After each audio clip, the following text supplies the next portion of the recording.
And you turned my mic on, thank you. Hello everyone and welcome to the March 22nd Legislative Committee meeting of the Town of Vegreville. So we're going to start off with a motion to adopt the agenda. Councillor Curtis makes the motion. Is there any additions or deletions? Seeing none, all those in favor? Carried. Thank you very much. I'm looking for a motion to adopt the minutes of our last legislative meeting. Councillor Barry makes the motion. Any errors or omissions within those minutes? Seeing none, all those in favor? Carried. So up first, we have a delegation who's going to give us a what's up in the North Saskatchewan Watershed Alliance and the Vermilion River Watershed Alliance. Leah Kongsrud. Welcome. Thank you, Mayor and Council.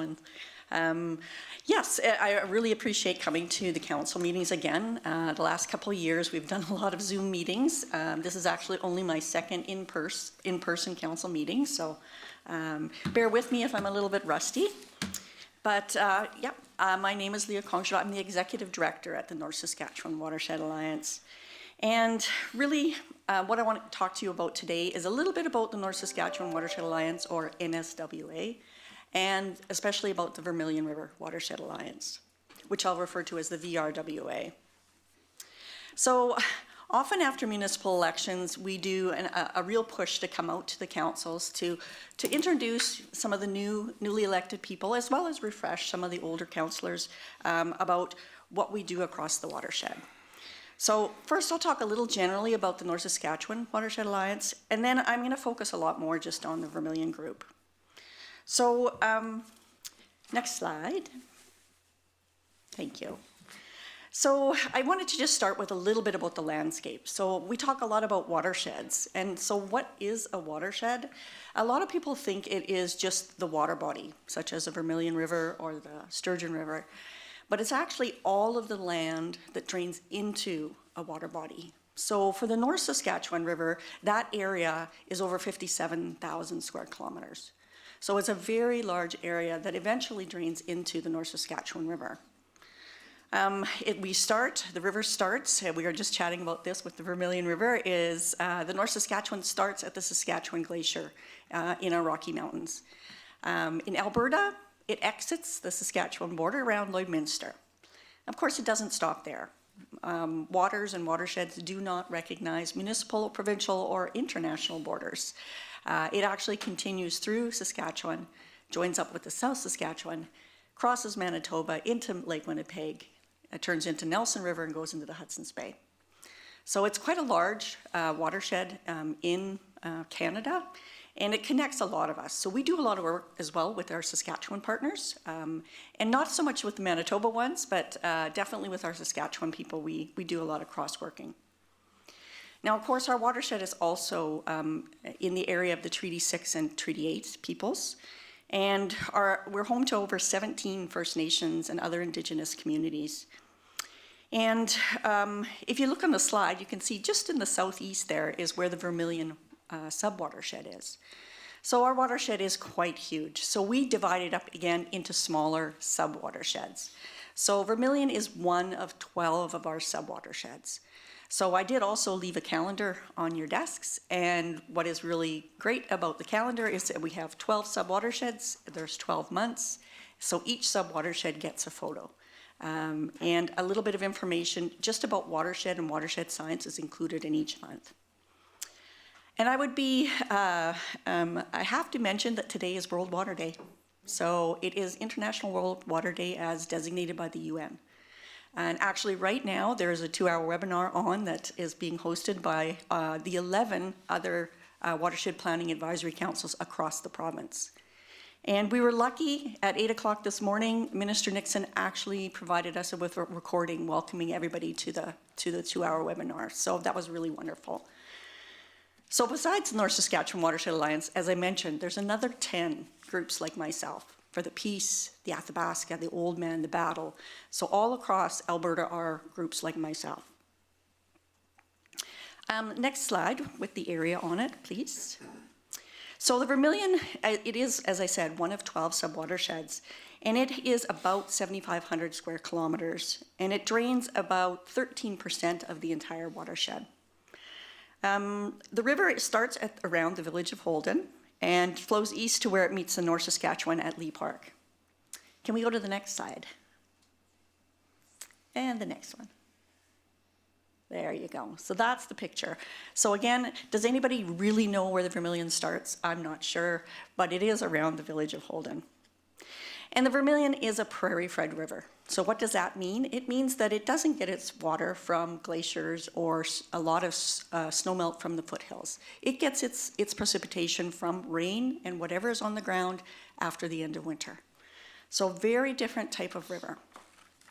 Next slide, please. So again, just to kind of give you a bit of context is, thank you, is that when we look at land cover, so what kind of cover do we see in the sub-watershed? And in the Vermilion sub-watershed, it's 84% agriculture, which is the most intensive agricultural sub-watershed that we have. So this is understandable. You know, it's flat, it's got good soils, and there's a lot of people who are attracted to this area just for those reasons. One of the big things that changed when a lot of our pioneers and settlers came was that a lot of the trees and wetlands were removed. So before we were here, like in the 15 and 1600s, the area was actually dominated by aspen parkland and a very, very large number of wetlands. Next slide, please. So this again is just, oh, backwards there, thanks. This is just an overall slide of kind of the topography, the major river bodies. But what's interesting is municipalities. So in the entire watershed of the North Saskatchewan, there's 81 different municipalities.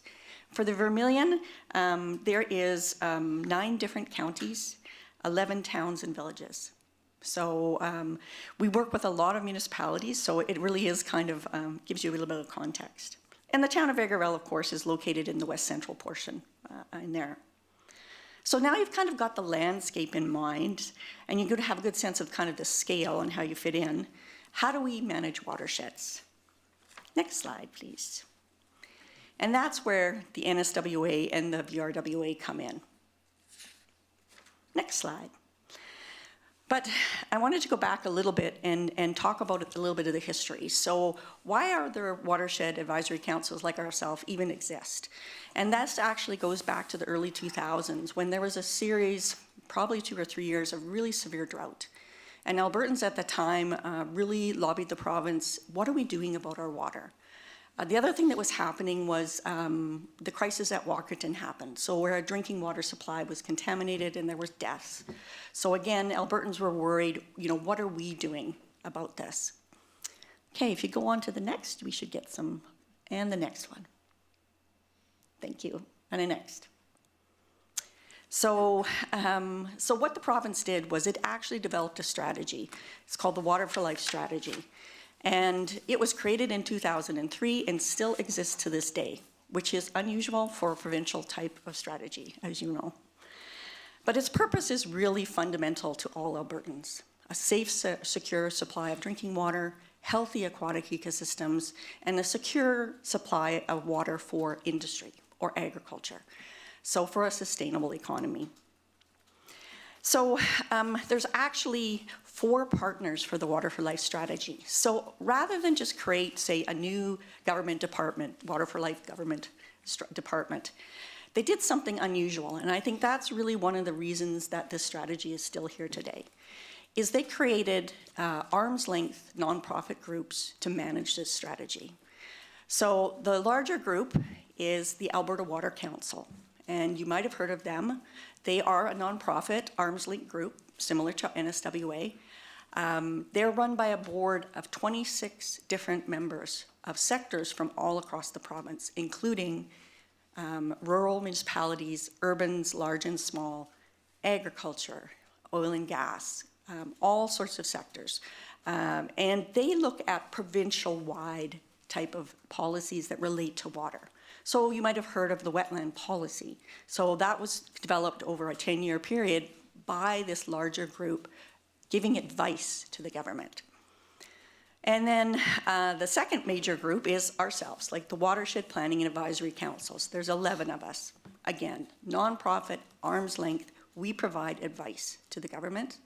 And we also, probably more importantly, bring people together in the watersheds to help to identify issues and address them. So very different than a government down, you know, this is what we're gonna do sort of process. This is a bottom-up process.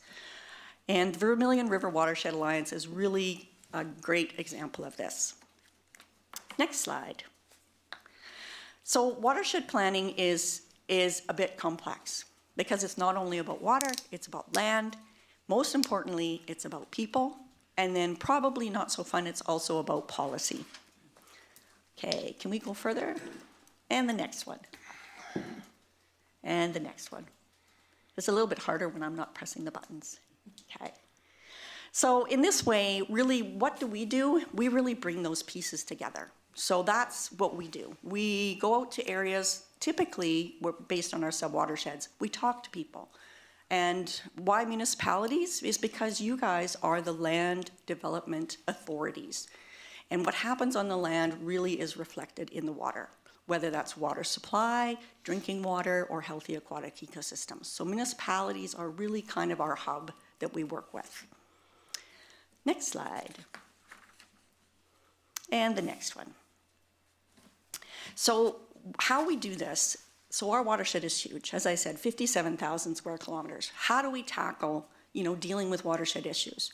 Well, as I said, we try to go down to the sub-watershed level. And there's actually 3 other watershed alliances based on sub-watersheds besides the Vermilion.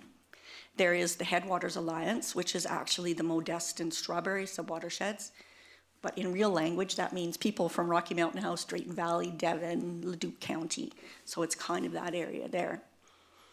Then there's also the Sturgeon River Watershed Alliance, again, developed right around the Sturgeon, which again, to give context, is like Isle Lake, Lac St. Anne, Spruce Grove, Stony Plains, City of Edmonton, St. Albert, Sturgeon, Parkland, Lac St. Anne. So each of these groups is formed similarly. We go out, we help facilitate them getting together, we identify issues, and we move forward. Next slide. So again, if you look at just those 3 sub-watershed alliances, it's 33 municipalities, it's 11 nonprofits, and 5 government agencies that we work with. Are we going to have alliances for every single sub-watershed? Probably not. We did want to focus largely on the ones that either people were really interested in starting a group, there was already a group there, or there was some issues that had been identified through the province or through studies that we did. So again, next slide. Why municipalities? Yeah, just advance until it's full. So a couple of reasons. So in the Municipal Government Act that was just revised in 2019, they finally added a phrase that said, one of the purposes of a municipality is to foster the well-being of the environment. So I know a lot of municipalities were saying, where is this? This isn't in the MGA. So it's finally there. And then in a very specific section, 60(1), is really the municipality does have direction and control over management of water bodies within your boundaries.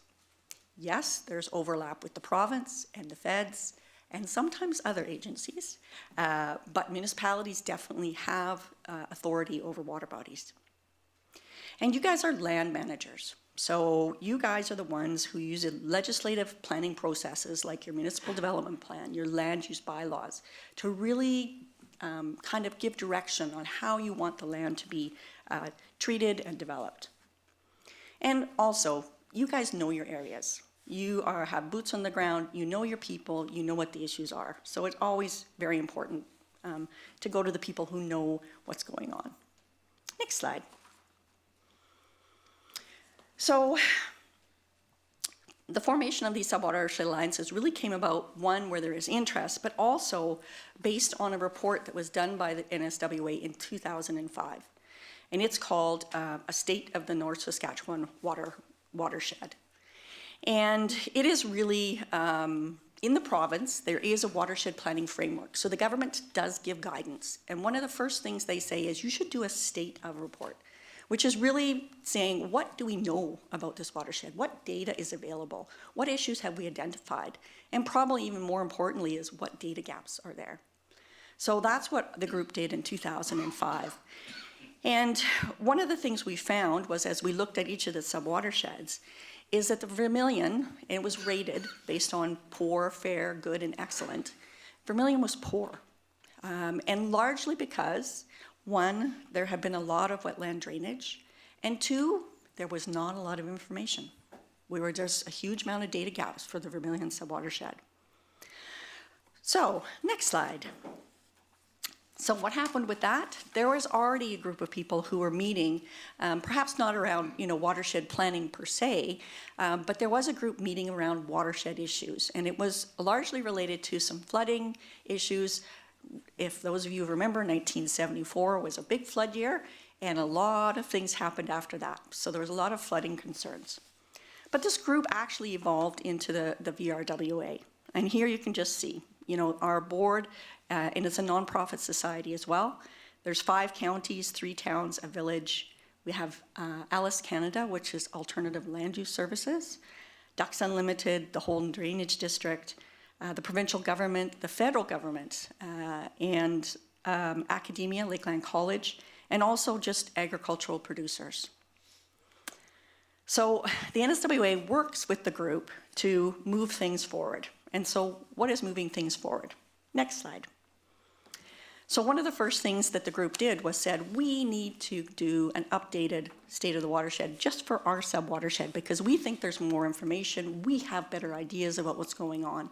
So in 2012, the group put together their own Vermilion River little state of report, and then actually took a step further and said, these are the issues we want to work on, these are the priorities, so it evolved into a management plan. So the first sub-watershed management plan in Alberta in our watershed. So great work. Just to really summarize really quickly is, it does cover a lot of information, but what were the goals? What are the priorities that the group came up with? Improve surface water quality, improve aquatic ecosystem health, really develop more capacity and knowledge, improve the reliability of surface water supply, and protect and sustain groundwater quality. So today is World Water Day, and the theme is groundwater, all around the earth. So the speakers we had today we had Ryan Smearden, who's a professor at U of A. We had a First Nations representative from the Piikani Nation in southern Alberta. And then we had Dr. Rita Oren, who was speaking about the cultural significance of water and groundwater. Next slide. So what does the group do? And this is where it gets fun. And this is where I want you guys to really kind of get the grasp of what the Vermilion River Watershed Alliance does. Outreach and education. So again, one of the big things people said is people don't understand about watersheds or about water health. And so we want to get out there and share. So definitely done a lot of workshops and webinars where we talk about watershed stewardship or best management practices, BMPs. We go to trade shows, we go to events, we go to Lakeland Field Days. Vermilion River Watershed Alliance has its own website, so you can get all your information there. And I've actually left you a small square brochure, which is just about the Vermilion group, and it has the website address there. That's your teaser. So if anybody ever asks, what's the group do? You say, here's your little summary. And of course, I can leave copies here for you. And right now, there is also an education committee that's really focused on schools. So again, we try to cater to what the groups want, and the Vermilion group really wanted to work with school kids. So we're trying to work with some of the volunteers there. Next slide. And then there's always the science. So science is really the foundation of how we make choices and make decisions. And we've done a lot of studies in the last 10 years. So typically the studies, North Saskatchewan Watershed Alliance applies for grants, and then we conduct them on behalf of the group. So we've done ones on water quality, water quantity and demand, aquatic ecosystem health, riparian intactness, and we've done some modeling, which is kind of titled Strategic Priorities for Conservation Restoration, and we're just starting to work on the groundwater side. Next slide. And then again, what the group really wanted to do was on-the-ground projects. Science is great, but what does it tell us? What actions can we do now? So we've done projects such as beaver management, culvert protectors and beaver deceivers. We've done landowner stewardship projects, so off-stream watering systems, riparian and wetland fencing, planting native species, and planting eco buffers, which may not be next to a water body, but they're native plant species. Next slide. And then there's always the policy alignment and planning. So whether it's your watershed management plan, what you have in your MDPs for environmental protection, and then what the group wants to do for strategic planning. Next slide. So I really wanted to just finish off and say, I mean, one of the fun things about this project is celebrating our successes. And so one of the things that this group did do was these on-the-ground projects. How did that happen? Well, North Saskatchewan Watershed applied for a grant on behalf of the Vermilion River Group, and we received $1.5 million to do projects on the ground. So for the last 6 or 7 years, we did over 40 restoration projects with landowners who wanted to and helped pay for those costs. We did 20 kilometers of riparian restoration or fencing, and we're able to restore over 150 hectares of wetlands with this group, which is pretty darn impressive for a small sub-watershed group. And we thought it was pretty darn cool, so last year we applied for an Emerald Award, which for those of you who don't know is the Alberta Environmental Excellence Award, and this group won. So pretty impressive again. It's really, it's prestigious even to be a finalist in the Emerald Awards, and it's even rare to be a winner. So Councillor Barry actually spoke on behalf of the group when we won the award, and we are all very excited. He never brought that up. Congratulations. Well, it was definitely a labor of love from this group for the last 10 years. So, and lots of passion. And then next, really, what's the group wanting to do next? Is they really want to focus on education. Youth in the community really have to stop now and say, okay, we finished this huge project. What are we going to do next? So we're going to have to do some strategic planning, sit down and say, okay, what's next? You know, they might want to take a bit of a breather. We might want to just focus on communications for a while, or they might be keen and want to dive into something else.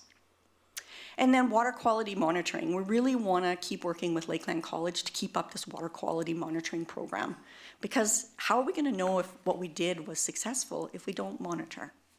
Oh. Next slide.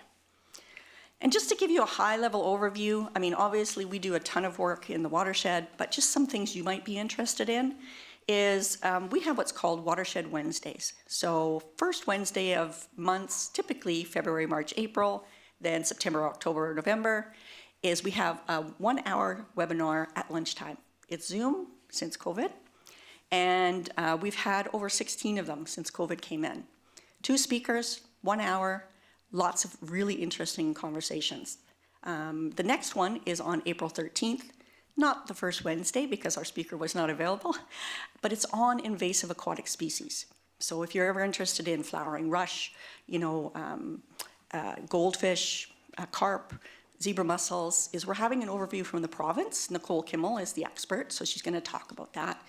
And then we're going to have one of our local groups from Isle Lake talk about the crisis they're having with flowering rush, which is an invasive plant taking over their shorelines. It's gone from like 5 kilometers to 50 kilometers in 3 years. It's taking over the lake. And some of the work that they're doing with the province and the university to try to handle this. And if it's there, it could be here. So it's really important that everybody kind of learn about it. The other thing we're doing on a really wide scale is a riparian strategy. I'm not going to get into the details here, but if you're interested, definitely, you know, tap into our website and you'll find out more. We're also, starting this year, doing an update of our State of the Watershed report. So last time we did one was in 2005. So by the time we redo this, it might be 2025, so 20 years. So it's going to be interesting to see what has changed in that 20 years. And then as always, we're going to be working with our Sub-Watershed alliances. We're going to keep on working together. And then the next slide should be just the wind up. So I just want to remind you of some of the reasons why we like to partner with communities like the town of Vegreville. We really try to bring people together. So if you have an issue that perhaps not even related to watersheds, but we know somebody who knows something, we can connect you up. So collaborative partnerships.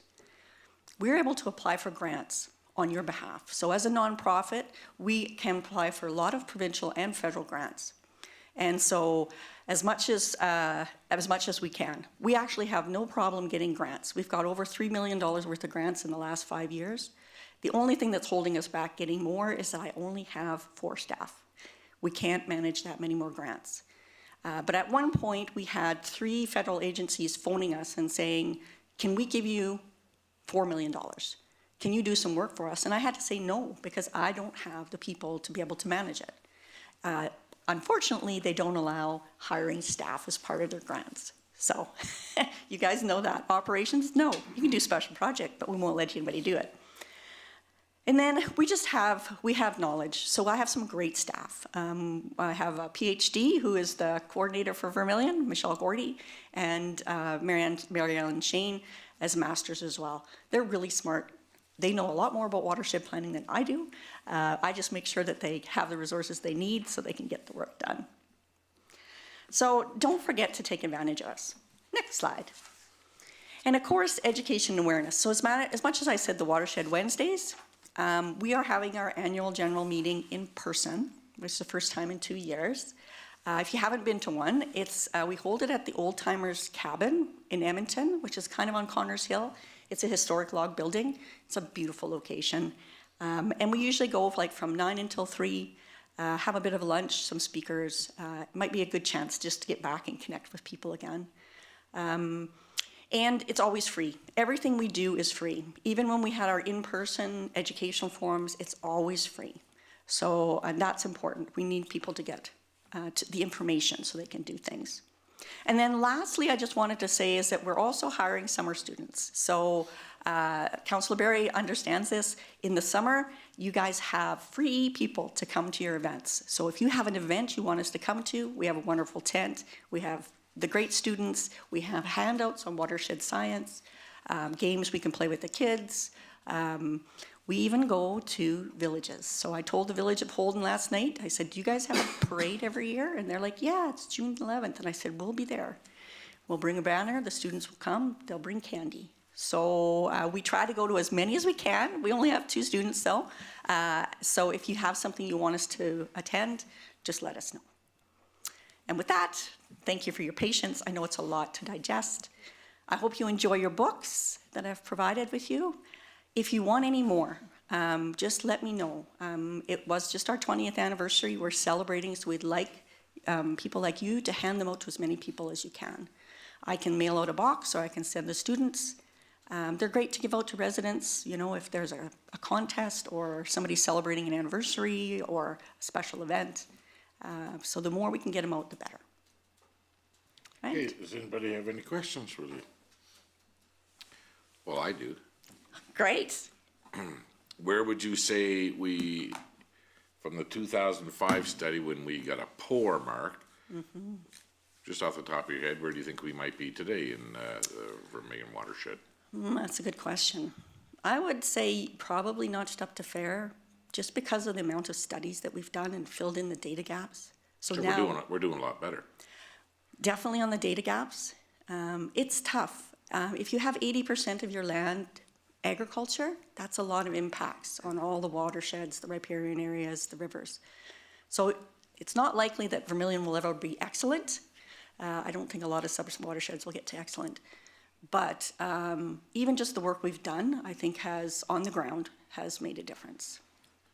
But I think you could say that today's producers, the agricultural producers, take this a lot more serious than they ever did before. Absolutely. I know Councillor Barry, you showed us some programs where the cow-calf people and the cattle guys can get some dugouts and some fencing along the river and stuff to help. Yep, for sure.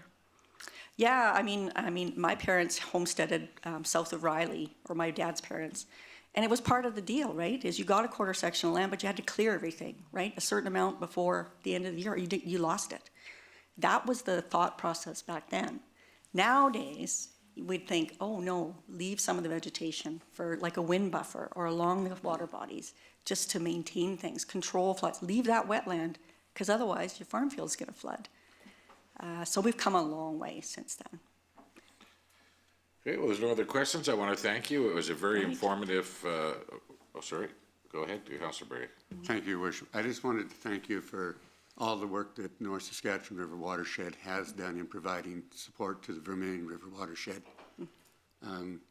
We certainly would not be able to have achieved what we have without that support. And as to the aspect of the landowners, I think the landowners in this area have been extremely cooperative and have put a lot of effort into some of the projects. And the winning of the Emerald Award would not have been possible without their support and their participation. So I think that it is moving forward here right now. And I'd like to thank you personally for your involvement. And best of luck in the future. Thank you so much, Councillor Berry. If you ever have a problem with the government offering you $4 million again, call me. I'll show you how this can work. I saw you straight. They have a lot of conditions. I don't know if you've ever got federal grants before, but there's a lot of conditions that go with it. It's got to deal with a certain fish species on a certain segment of a certain pond and whatever. But. Well, it was a very informative presentation, and we thank you for it. And can you tell me why their glacier in Alberta is called the Saskatchewan Glacier? They've already got the two rivers named after them. How many glaciers do they have in Saskatchewan? Exactly. You know, that's a good question. If they ever get one, we'll call it the Alberta. And you know, kids ask that all the time. I guess. And it's because, of course, exploration of the West started from the East. So when they got to Saskatchewan, they named the river the Saskatchewan. And then they got to Alberta and it went, oh, it branched. Oh, it's the North Saskatchewan and the South Saskatchewan. And they went further west and they said, oh, it starts here. What should we name it? The Saskatchewan Glacier. Well, Right? we'll look into that if we can't get that changed. Exactly. Yeah, let's have a referendum on that one. Yeah. Change the name, right? Thank you, Leah. Thank you very much. Okay.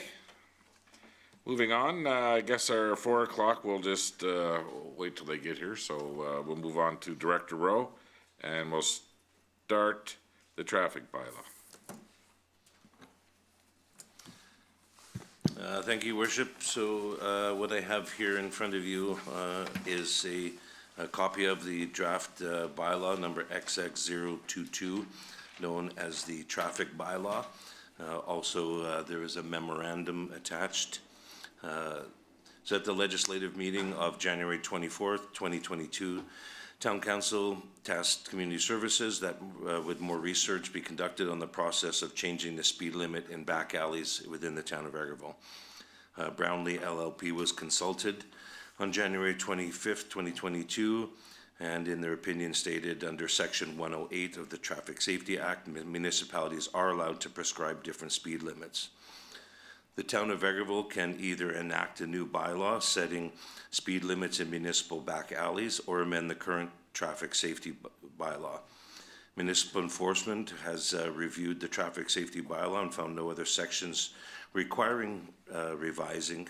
The CAO has recommended that the traffic safety bylaw 18-2017 be repealed and replaced with the new draft and updated traffic safety bylaw that will include the rear lane speed limit. Following SLG review, the draft bylaw was distributed to council for initial review and commenting, and then it's brought to today. Some of the highlights of the draft bylaw: the definition for an alley has been removed and replaced by the definition for rear lane as subscribed in 2.45. The term rear lanes will be used to be aligned with the town of Vegreville's land use bylaw 11-2019, which uses lanes as opposed to alley. Section 4.210(1) of the traffic safety bylaw will be added to allow the CAO authority to set speed limits in rear lanes. A new clause will be added under Section 7 that sets reduced speeds. The definition for demonstration has been added as Section 2.12. Section 6, general regulations, parades, has been revised to include demonstrations. Adding demonstrations to this section will prohibit protests without CAO consent. Subsection 6331 has been added to authorize the CAO to decline any demonstration or parade that may be deemed polarizing in nature. So it is open for council discussion. Okay, we'll start first here with Councillor Worrell. So I have 2 points, one for a question of clarification and then a point on one of the points. So I'm going to start on the easy with the clarification. Under section 9.3.1, just in regards to, it's talking about who can ride on bicycle. Within that, it says sidewalks. Does that include sidewalks and walking trails? And my question being just because there's a little bit of a difference in space as to where, say, a parent, if we're looking at somebody in a younger group, how the distance, so I'm wondering, is that both or is it just sidewalks alone in that section? Hey, thank you for that. You know what, I'll get some clarification. I don't want to answer that just yet, but I'll get clarification on that one. So what you're saying, if you had a 8-year-old who was just learning to ride, and you're the adult on the bike on the sidewalk beside them, are they breaking the law?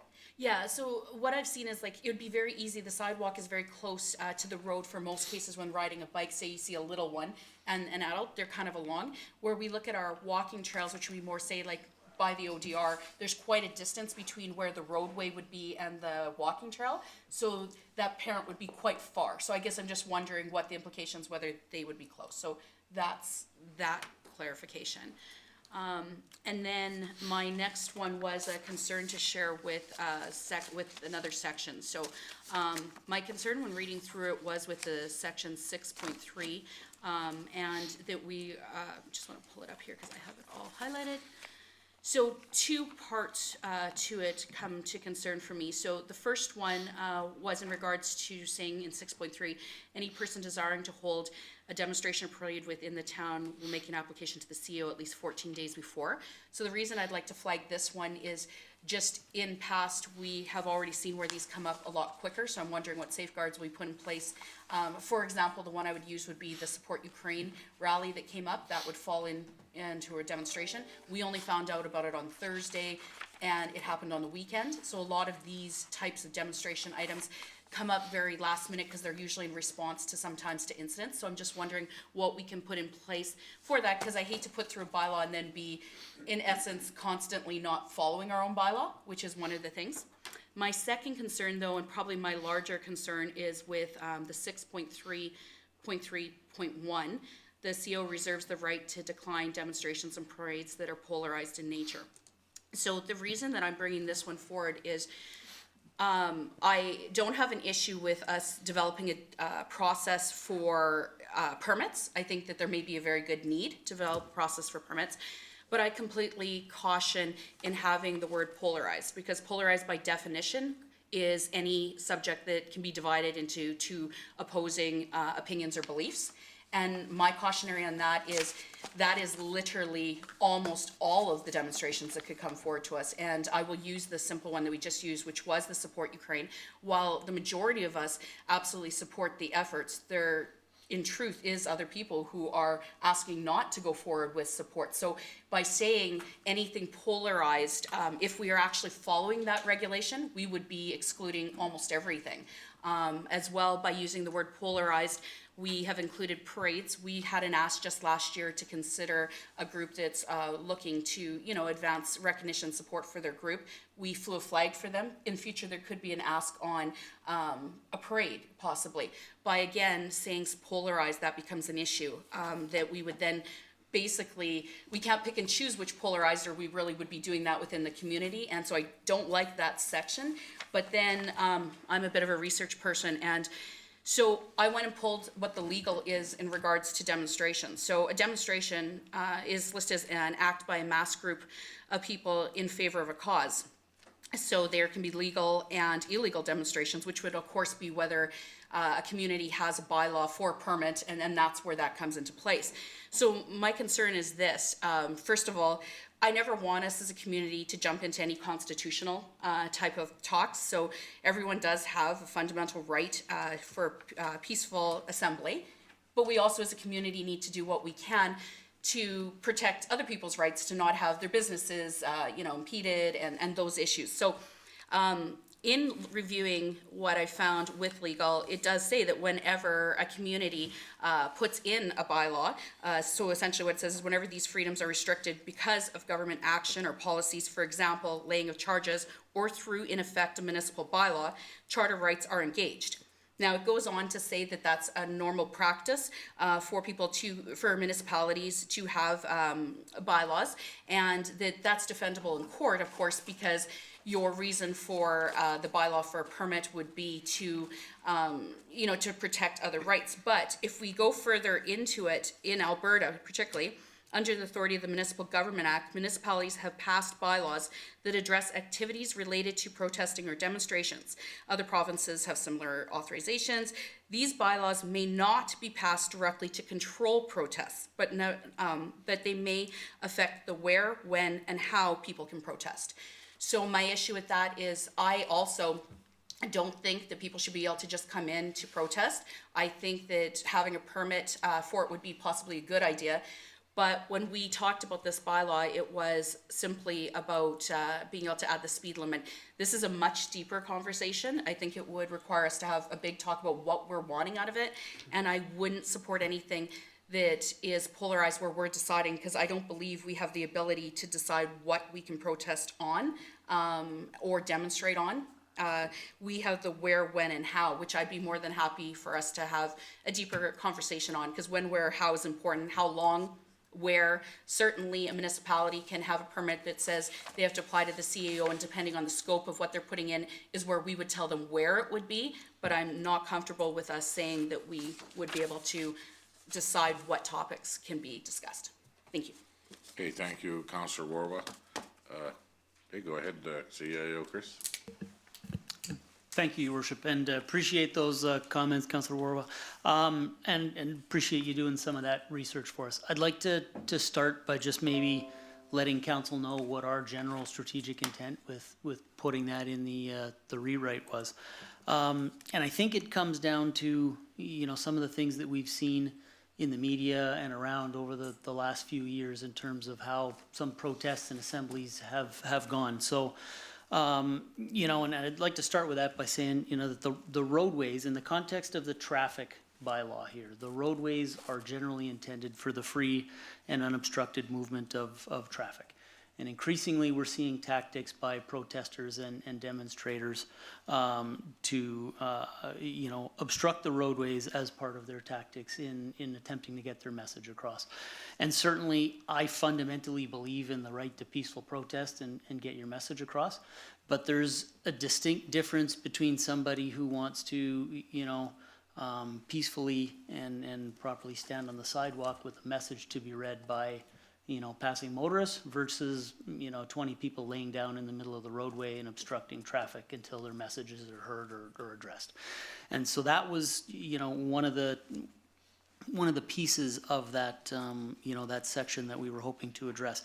As far as the assembly goes, and in consultation with Director Rowe, two slightly different things here potentially at play. We have the parks bylaw, which does also speak to people's ability to assemble in the parks. This one is more specifically geared to the roadways itself. And, again, although we'd like to encourage people to exercise that right to get their message across, we're trying to weigh that balance between the businesses and other residents' right to freedom of movement unobstructed, throughout the community and have people come to their businesses versus that right for people to get their message across. So what we're looking to do is put, a process in place where I can have a discussion with those folks ahead of time and ask them what their intent is prior to issuing them a permit through an application process. Secondly, and I don't disagree with you that the language we've initially put here in the draft could be massaged to be a little bit better, and it may be open to interpretation, but I'd use a fictional example of, if we got an application by a group, calling themselves the Friends of the Confederate South, I would think we can all agree in the room that I'm not going to be issuing that group a permit, right? So there are going to be situations where, something might bubble up where somebody's looking to do a protest or a demonstration, and it's clearly off the rails. And then along the lines of that, you know, that piece of provincial or federal legislation we saw a little while ago about hate speech and that type of thing. You know, and I don't think anybody in the room would ever entertaining, you know, somebody allowing a group of folks with some Nazi flags to march unobstructed down the streets. We wouldn't want to see that. So, you know, and we don't intend to apply that in all cases, but I'm certainly open to, you know, to some massaging of that language to maybe ensure that, yeah, we're not getting in the way of that democratic process to be able to get the message across.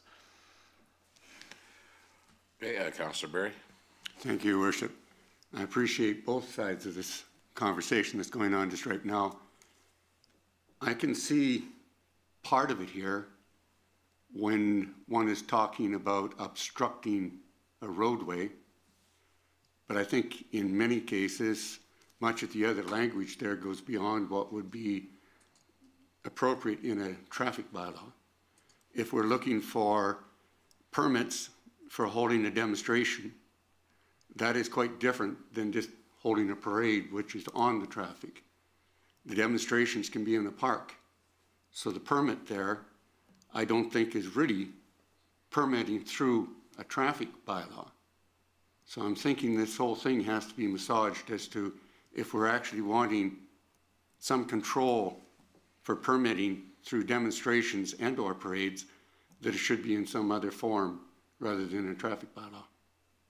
So that's where my concern is I think that we're taking a traffic safety bylaw and expanding it beyond what that bylaw really should be entailing. Okay, go ahead, Chris. Yeah, thank you, Your Worship. Through to Councillor Berry. And we sort of interpret it as a public safety item in the context of this bylaw, again, on that premise that the roadways were for, you know, the movement of traffic. But perhaps if that's council's wish that somehow we carve this section off into a separate bylaw or a separate initiative, we're totally open to that as well. You know, we really want to design this thing to meet the needs of council for sure, with those strategic objectives in mind.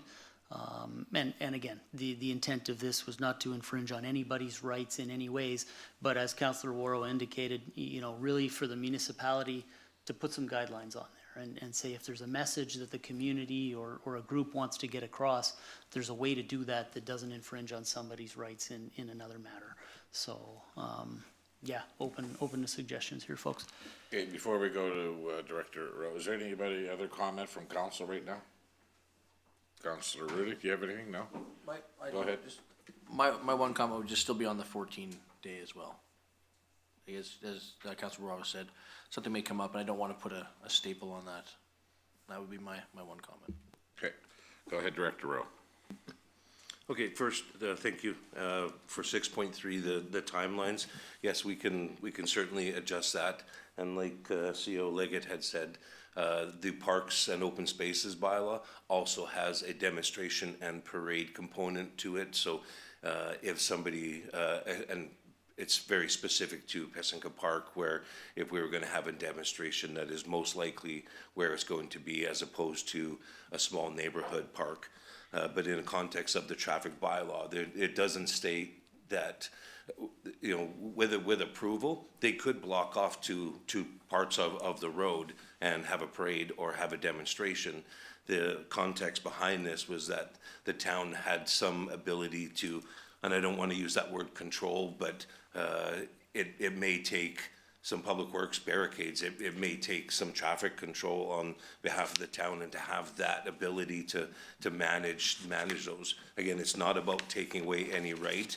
It was just that if it is on a town street, it does affect the traffic, and that was the whole intent of this, was to ensure that as a municipality, if somebody wanted to have a parade or a protest where we were blocking off streets, that we've been in consultation with businesses, we've been in consultation with residents, and that we know what the parameters are of this protest, or this demonstration.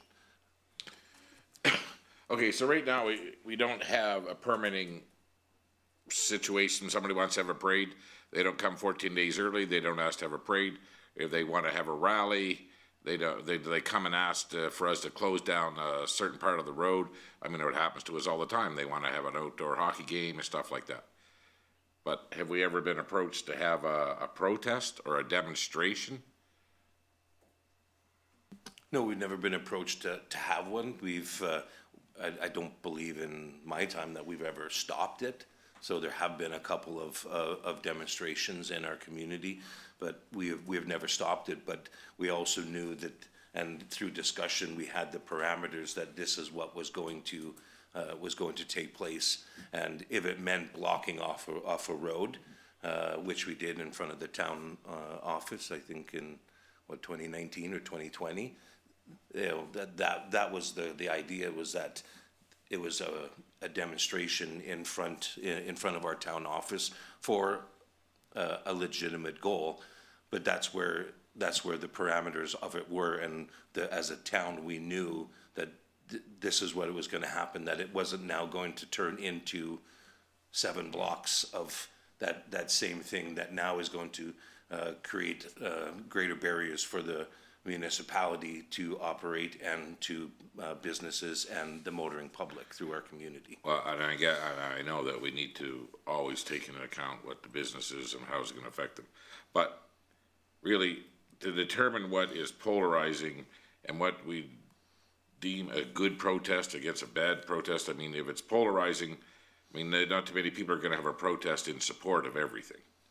I mean, so I don't know if it, like Councillor Berry says, when we're trying to determine what type of a protest and what it means to the citizens, I don't think it should be in the Traffic Act. I mean, we can put in something that says, if you want to use, for a parade or roadway, that you need to have a permit. But when it comes to determining what is polarizing and what the issues of the day are and what somebody's beliefs are, I don't really think that should fit into the Traffic Act. Go ahead. Yeah, I don't disagree with you, Your Worship, that was maybe a poor choice of wording on our part there for the first draft, so we're happy to remove that if you'd like. So if we are gonna put something in place that's gonna have some teeth to it about what type of a protest we would accept in town and stuff, I think that we should all be in on the discussion on that. I mean, if we wanna put in a permitting process for someone to use our roadways in town for a parade or for a special event, I'm not against that. I mean, what happened here just the other day would have been outside of that, this bylaw, and they wouldn't have been able to hold it really, unless we made a change in the bylaw. So, I mean, when we went, the changes were to look at the speed limit, and if we're gonna go look at any other type of what we're calling a protest or use in town or a location that they can use, I think it's a bigger question too, like Councillor Warava says, and I'd like to be in on that conversation when we're trying to determine what that would look like.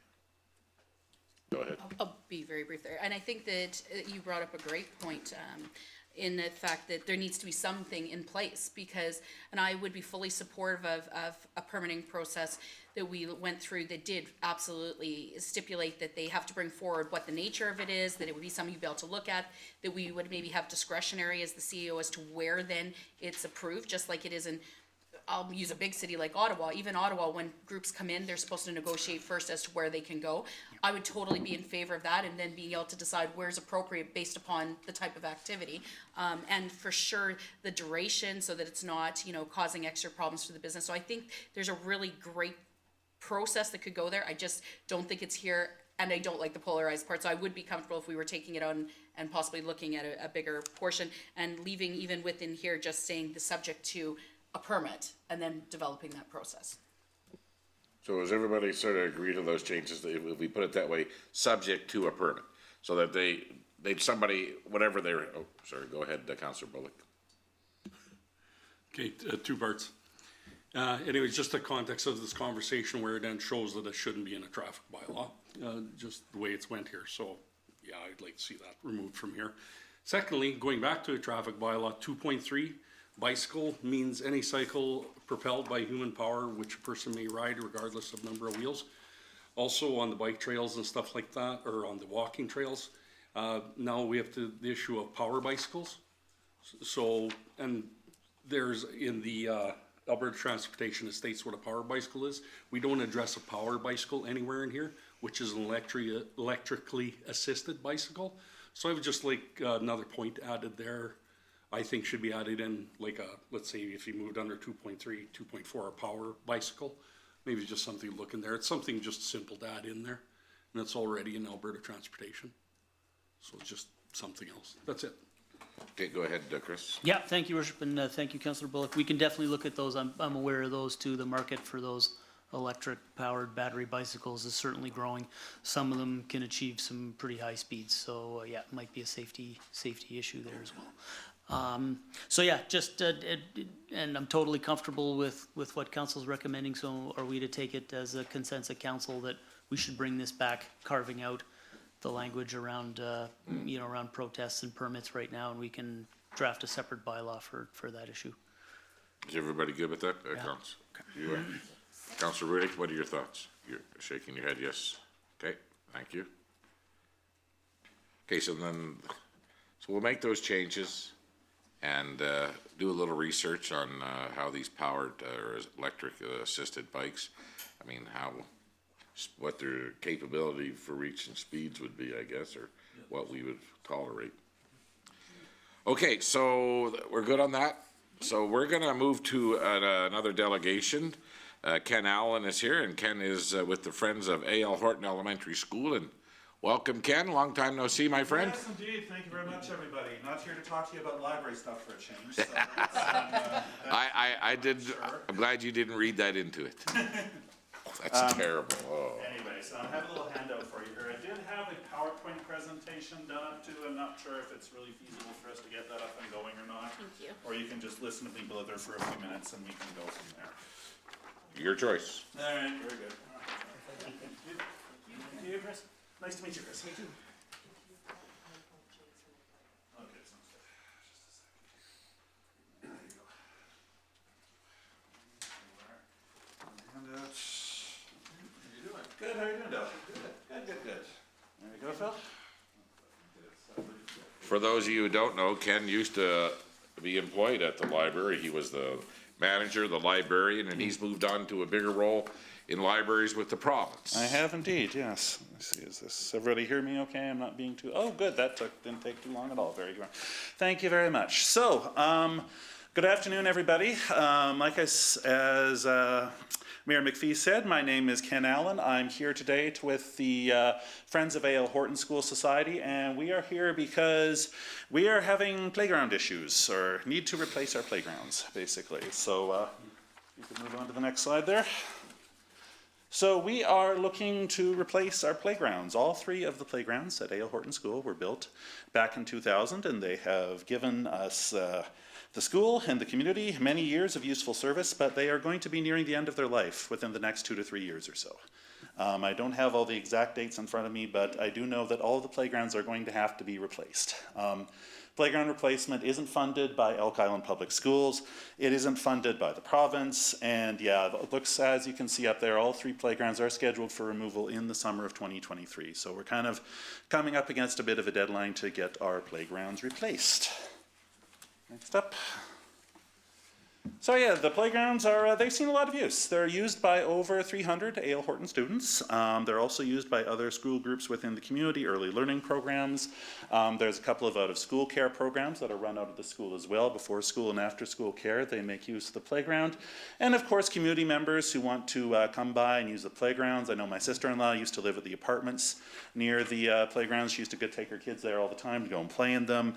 We have a couple of churches nearby. We have daycares nearby. We have obviously all the normal community groups that you would expect to use a playground are also interested in using the playground. Next up. So obviously, as well, a good community has a good school, and a good school has good playgrounds. I was down in Waterton Creek earlier in the summer for a bit of a vacation, had a chance to go on a tour with one of the locals who lived down there, did a really nice starlight tour, and we were talking about the community, and he said, yeah, you know, a lot of people, it's used to be a lot more people that kind of lived in town, but then they shut down the schools. And even as sort of a tourist community as it is, that's, you know, most busy during the summer and during the fall, he said a lot of people just started moving out of the community after that. So, you know, you need a good school for a good community, obviously, and a good community has a good playground, you know. They encourage kids to get out and be active. It promotes physical and mental development, to have good places for the kids to crawl around and play on, and, you know, to be accessible to a variety of different types of kids as well, having the appropriate ramps and access points and so forth, so that kids of all stages and all developmental abilities are able to get out there and kind of play in the playground and be kids. Next slide. So, playgrounds are blessed expensive. They're going to cost around $250,000 each to replace. We have 3 of them. That's, you know, that's a lot of money. We are certainly, our immediate goal is to begin with $125,000 to begin applying for matching grants. We've raised about 10% of that so far, $14,767. I think that was as of December 31st. And we've done some of our regular fundraisers like Little Caesars Pizza Kits. We've done our ice melt for bear tracks, kind of help melt the ice. We did a Facebook silent auction, I think it was around the end of last year, that was quite successful as well. Brought in, what's the number? I'm gonna say around 10,000, but please don't quote me on that. We also have another sort of a Build a Playground readathon that's just kind of wrapping up right now, that we're still in the process of calculating money for. We're looking at having another fundraiser in place, sort of people going out to the community, going out to businesses, get them to kind of buy bricks, buy pillars when we put it up on a bulletin board at the school, and it serves as kind of like those thermometers that churches use in order to replace the roof kind of thing, sort of a visual representation of how our progress is going. We've signed up for a casino. We've got that coming up in September as well. So we're certainly, we're trying to turn over as many doors as we can. We have scheduled to be in touch with at least one other community group coming up. I believe we're presenting to the Kinsmen as well. So we're really trying our best and kind of turning over all of the rocks that we can in order to raise some funds to help get this thing replaced. So yes, we've reached 10% of our goal, but we can't do it alone. So, we're looking for funding to help us support our goal. I mean, it would be great if the town were willing to fund one of these playgrounds. I mean, I don't know if that's a viable request or not, but, you know, if you could, that would be wonderful. We can't accept in-kind donations directly for the construction of the playground itself. We can accept donations towards fundraising events. So, you know, if you want to help contribute towards a fundraising event to help replace one of the playgrounds, that would be great.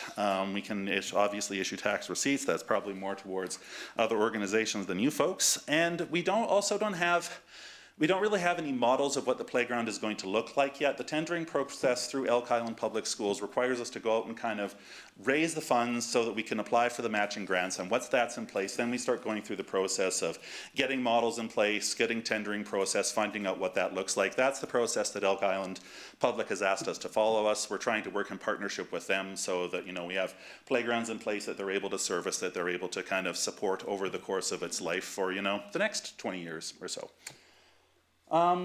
Yeah, and I think that's about it. Thank you very much, everybody, for taking the time to listen to me today. Like I said, it's good to see a lot of you folks again. I recognize a lot of folks around this table from my time when I was a library manager, so good to see you all here, and good to see democracy in action in the town of Vegreville, as always. So thanks very much, and any questions that you may have. We can start right away with the questions, Ken. Yepers. Thank you for the presentation. Councilor Curtis, you have a question? Oh, I thought you did, okay. I look that way sometimes. Okay. Councilor Warwa. Sorry, can you just clarify, did you say that they're all scheduled for removal for the summer of 2023? That is correct.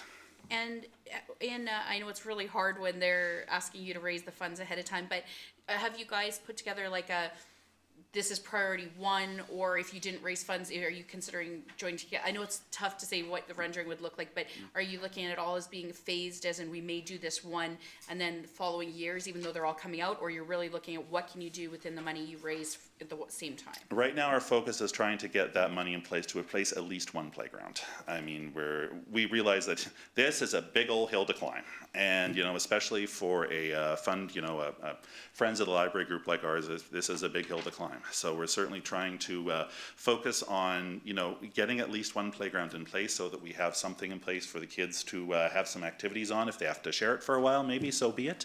But that's kind of our focus at this point, really trying to get out there. And I guess also focusing on some awareness in the community. We've tried to, we had an article in the newspaper that kind of talked about our last readathon fundraiser that talked a little bit about the about kind of the issues that we were facing, but we're also trying to get out and communicate to the community that, look, Ale Horton School is probably going to lose all 3 of its playgrounds within the next, within a fairly short time frame. And, we need some help of the community, and we need all the support that we can get in order to kind of continue to give kids a safe place to play and an engaging place to play as they go to school. So Ken, I know it's not the Friends of the Library you just said, but do you have an organized group over there? Is it like Friends of Ale Horton? We have Friends of Ale Horton School Society. And it's a society? We are a registered society, that is correct. And it's a society that when your kids are no longer there, it's still going to be in place, correct? Yes, indeed, that is correct.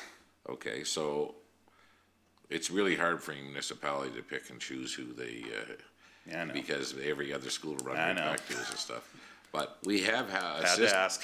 We and I, we appreciate you out there and being the champion for this cause. So, we have assisted other nonprofits on Okay. big projects with some loans to help them get to their matching grants and stuff like that. Okay. So, I mean, I can tell you right now that we don't have to go into a discussion about how much we could write a check to you for, Okay. because it's really not possible, because especially if it's on a school Yeah. property and stuff like that. Yeah. But if you have a society and you're getting out there and raising some funds, Mm-hmm. I'm sure we could sit down and have a discussion with your society about what we could help out with. Okay, right on.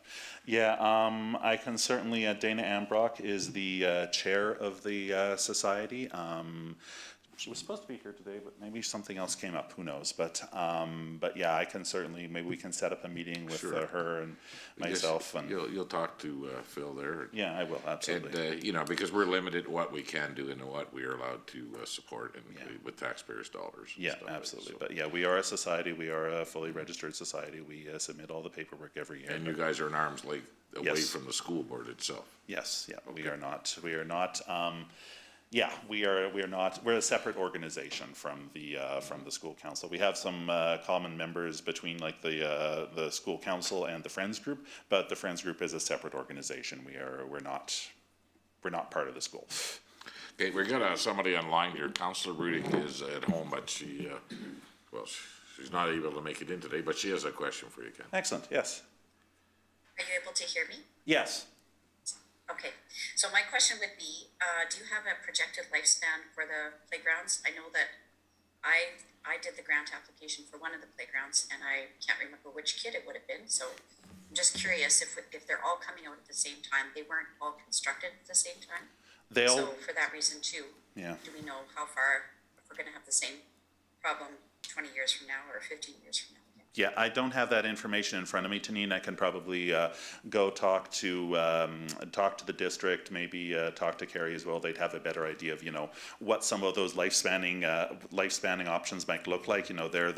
They support us in the actual construction of the playground itself. But yeah, I can dig that information up and get it back to you.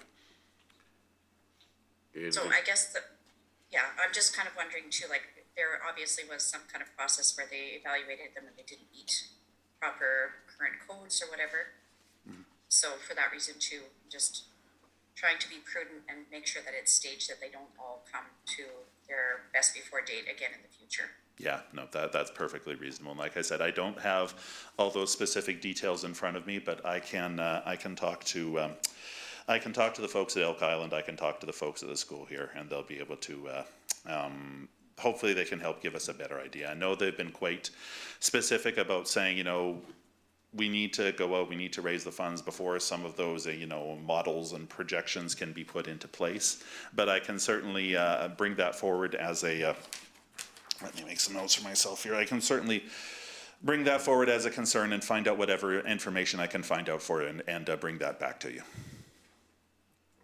Okay, well, thank you very much. And like I said, go back to your to your committee, and then you can maybe set something up with Director Rowe and CAO Laggett, and have a discussion with them what we can and can't do. Yeah. I mean, because we'd like to support, we'd like to build parks everywhere all over the place, but there's, just because that's not public land and stuff like that, we're very limited. But, not that we don't want to help your cause, and we see merit in it and stuff, so. Okay. So go ahead, get your committee together and set up a meeting with, like I said, with Director Rowe and see Laggett, and we'll see what we can, how we can assist. Okay, thank you very much, sir. Okay, thank you very much. Okay, thank you.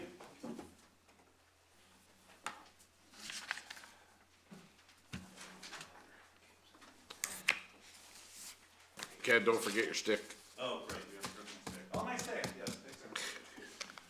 Very good. I'll also get my jacket. Okay, thank you. So is everybody good to keep going? Okay, so we're gonna go back to Director Rowe, and we're gonna take a look at the green light program. Thank you, Worship and Council.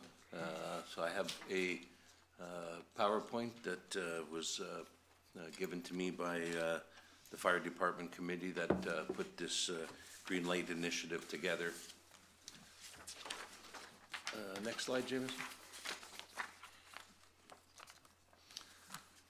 So the Vegreville Fire Department is bringing to Town Council a proposition to pass the flashing green light bylaw. Several municipalities throughout Alberta currently have this in place, or very similar bylaws. This bylaw would allow volunteer and on-call firefighters to utilize a forward-facing green flashing light within their personal vehicle while responding to the fire station for emergencies. The purpose of this light is to increase the safety of our firefighters and the public by making the responders highly recognizable during their response. Next slide. This is a list of municipalities that were researched and have current bylaws in place. Next slide. The approach for this, while the majority of municipalities research cited response times as their driving factor, which is very important to keep fire code related costs down for our community, we believe this would be a potential secondary benefit and not the main focus.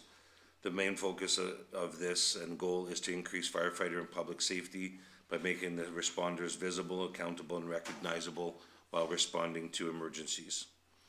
The potential for decreased response times would certainly be a welcome benefit as response times have increased.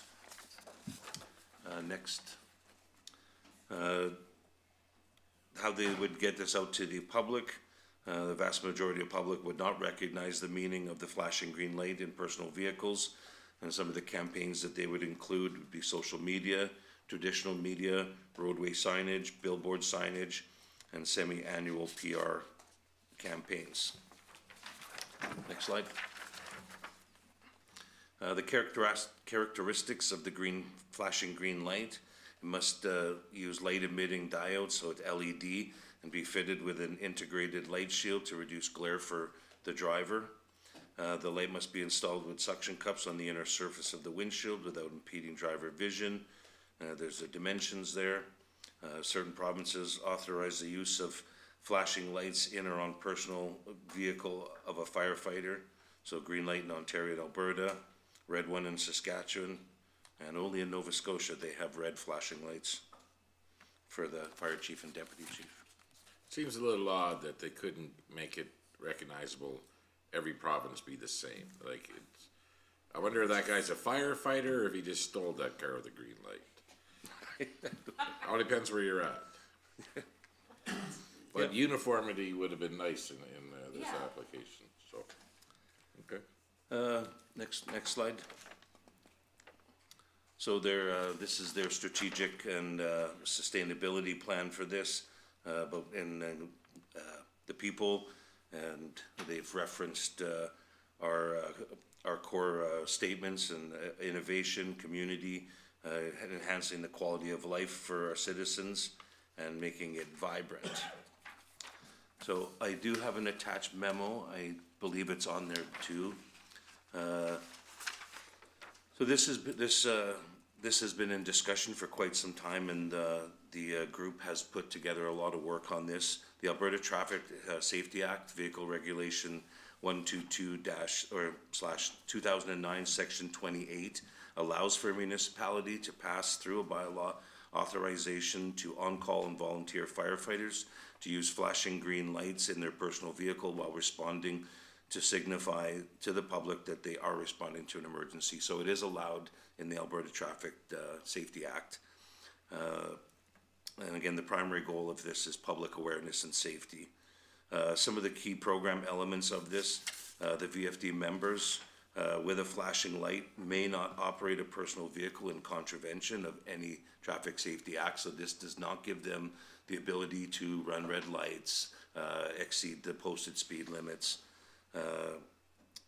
or any other bylaw or provincial legislation.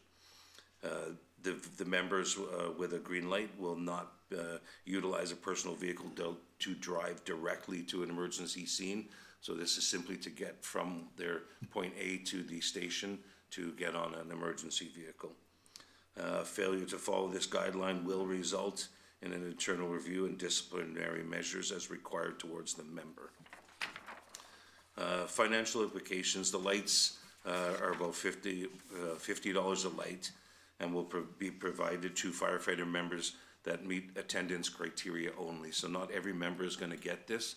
If you don't meet their minimum attendance requirements for the department, you'll not be eligible for one. If everybody in the department hit that criteria, they would need a total of 40 lights, but they don't foresee that at this time, which total $2,000. This could be funded out of the fire department's equipment and maintenance budget. It could be purchased through club fundraising efforts, and the department is actively seeking sponsorship for purchase of the lights. So what this means for next steps, should town council approve the green light program for the department, the following criteria would be required. Approve a bylaw, XX 2022 green light program. Administration to approve a standard operating guideline, use of green flashing lights. All firefighters that meet the criteria and offered a light will be required to read and sign an authorization form outlining a clear understanding of its use. And the fire department, and the recommendation is that town council approve the use of a green flashing lights for the fire department members responding to emergency calls, and for administration to present the bylaw for formal council approval. Okay, who'd like to start? Go ahead, Councillor Barry. Yep. Thank you, Your Worship. I actually think that probably would be quite good to have the green flashing light program.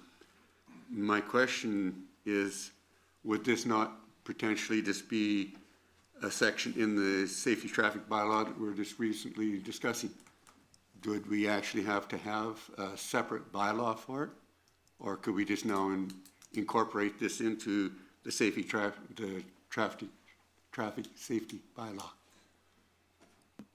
I don't think it could go into the traffic bylaw, because the traffic bylaw pertains to all motorists within the community. Everyone that we've researched had a separate bylaw, and I suppose if I contacted someone in the province or someone here with knowledge of the MGA, it might be. All our research shows individual bylaws specifically for this green light. So. It would seem to me that the language would be capable, though. Okay, Councillor Curtis. I'm in favor of this. This was actually brought up to me a few times on my campaigning trail. And, being in the fire department before, I know sometimes it can be difficult to get to site. And as long as, everybody is, not abusing this either, right? That's the big thing, is that it's, as you say here, you have it that, there's reprimand if you go outside it, and that's good. But I just, as long as everybody's understanding that this is just to help them get from point A to point B. But yeah, I'd be in favor of this, you bet. Councillor Warwa. Yeah, I am actually on that same run. I think we run into a very difficult thing sometimes to navigate because we are a volunteer fire department, and it would be a way to help indicate when these people are on the job, I guess is a thing I would say. So the only question I would have on it is a similar, maybe not green light, but similar situation I've seen with some other fire departments, and they didn't stop it from necessarily going to the site, because there were times where, depending on where it was and what it was, they had to go on. So I'm just wondering if that would be a consideration, that there might be times where they might be able to use that with their vehicle to get to the site versus just the fire hall. Thank you for that. So that was discussed at the fire department level, and that is quite often the case when you're talking about large counties. Parkland County, Yellowhead County, they allow their firefighters to travel just because of the sheer distance that you might have a motor vehicle collision that is 4 minutes from your road, but you're 15 minutes from the fire hall. So they do allow that. For here, everybody is in town and within quick driving range, so that was their own decision internally, that they do not want their members taking their personal vehicles to an emergency site, that it is to get to the fire station and then respond from there. Go ahead, Councillor Levco. Thank you, Your Worship. This isn't new. It's been on the books back in the day when I was fire chief. This has been discussed at this level for many times by the firefighters. I do think it's a good program if it's run properly. It could also be a form of recognition for firefighters and the community that person with that green light is a fireman. And also, but what I would like to see, I'd like to see the bylaw. I would like to see the policy on how that's going to be administered with the green lights. I question the comment about the current building codes because of the response times. I don't know how you would measure the response times, what they are today as compared to what they are with the green lights. And I'm certain that there'll be people pulling over, but for the most part, I don't think we can really say that we're going to change the response times based on the history that I've researched when I was a fire chief. So I do support it. I think it's a great opportunity. It's not that expensive for the most part, and we'll find a way through either fundraising efforts or whatever. The firemen will be creative, as this is a program that they're bringing forward, and we should be supporting our volunteer firemen in any way we can. Go ahead, Director. So through to Councillor Lemko, all the documents are prepared, but prior to bringing that, this was simply to gauge council to see if there's an approval to move forward. So if council is in favor, or is there a consensus, then we will bring the bylaw, the policy, and related documents to council for review. So, go ahead, Councillor Bullock. Oh, and then Councillor Rudick, you're next. Sorry, I didn't see your little hand up. Okay, I'd be in support of this as well. And I guess with our communications department, we would be able to get it out to the public to let them know that to look for this going ahead. So yeah, I think we should support the fire department on this one. Councillor Rudick. I would be curious to know, I think increasing the safety for our volunteer firefighters is important. It doesn't seem, and perhaps this is just a few of the municipalities that have it in place, but if we've got 300 plus municipalities and this is less than 15, is there something that could be done across the province to increase the profile? In addition to, of course, what kind of awareness we would be doing locally. I'm just curious if this would be confusing to the average driver. This is not something they're familiar with. In order to make it universally recognizable or to raise the profile across the province, is there a body that works with volunteer firefighters or some of the larger cities, for example? I noticed in their pitch here, Councillor Rudick, that we put signs up at the end of town saying that we are a green light place. Is that correct? Would people come into the town? Yes, that's correct. I don't know about other municipalities, but just so I understand this is not, okay, go ahead and start speeding, break the law to get to the police station. This is to recognize that somebody could be behind you, that's on their way, and like, over the last 30-some years, well, I guess it's only been about 27 years that the fire hall's been where the location it's at now, or 25? 96. Yeah. So being on Birch Avenue, of course, I know most of the firefighters over all these years, and I've seen them be impeded and people looking at them funny. They're trying to get to the end of Birch Avenue to turn to get down there, and they're lined up, and if most of them knew that they were, firefighters on their way to go fight a fire, they probably would have pulled out of their way and let them go through there. So I think it's a good program. I mean, the education portion of it will be very instrumental in getting the citizens of our community, and hopefully the larger community of the province, like Councillor Rudick brought up, educated in the fact that when they see this, that they should not impede these people, and they're trying to get to someplace to volunteer to save somebody. So I would support it. So I don't see anybody in council saying they're not going to support it. Councillor Barry, do you want to see if it does fit in the traffic bylaw, or you just want to leave it on the bylaw by itself? Oh, we might as well just leave it as a bylaw on its own. I was just thinking that maybe it could just be a clause or two, but it might be cleaner if you just bring a separate bylaw. Okay, go ahead, CAO Chris. Yeah, thank you, Your Worship. Just perhaps on that note, we're taking back the traffic bylaw already too. We could perhaps add just a quick line in the traffic bylaw that if a motorist sees green lights, then we're referring to this program and they should pull over. Okay, so you're gonna bring a proposal to council with not just this, but and how it's gonna be laid out and with the policy behind it.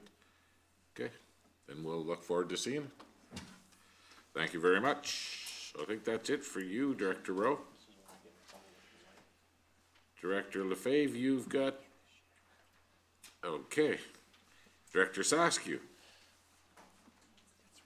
Okay. CAO Leggett, you're up. Thank you, Your Worship. So 2 items for this section of the agenda for me. Firstly, the man-made pond naming contest. We're pretty much ready to go, but we're still awaiting a response from one of the councillors. There's one winner at this point with 4 votes, and then 2 closely tied with 3. So we're hoping that there can be a tiebreaker email sent in here, so everybody. Can we name that council that hasn't done it yet, just so we can hold them accountable, because it wasn't me, was it?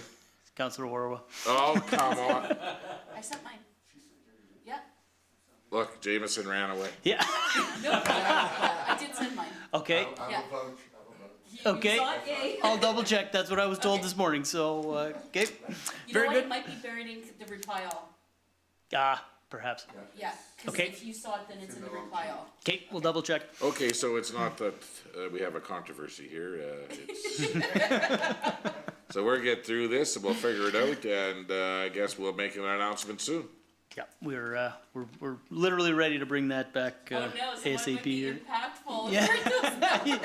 It's looking like you might be the tiebreaker. Or create another tie. We'll have to see how it goes. Well, what I can tell the general public is hold on to your hats. It's going to be very exciting. And that's not the name, right? Hold on to that. No. It's a little windy over there, but that's it. So second item under me, 9.2, is just a request to council to perhaps cancel the council meeting of March 28th.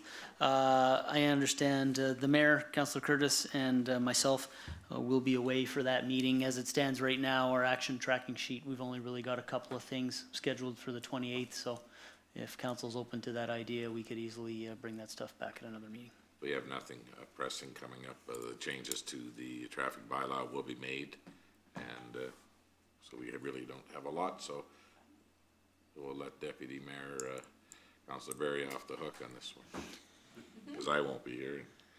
Okay, so that's where we're at with that, and we will move on to what we're hearing out there.